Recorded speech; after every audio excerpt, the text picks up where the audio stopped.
সাথে বাংলাদেশের সাথে এটা পরিচিত করে দেবে, গোটা বিশ্ব এটা নাড়া দেবে। আওয়ামী লীগ ক্ষমতায় থাকার কারণে এইখানে প্রতিক্রিয়ার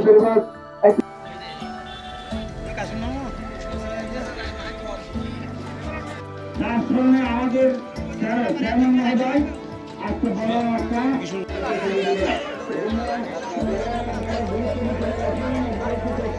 তাদের মাত্রাদের জন্য কারণে একদম বিলীন হয়ে গেছে বললেই বেশি কিছু বলা হয়নি। কাজে আমরা কোথাও লক্ষ লক্ষ মানুষ মৃত্যুবরণ করেন এবং হয়ে যায় তৎকালীন প্রধানমন্ত্রী দেশনেত্রী বেগম খালেদা জিয়ার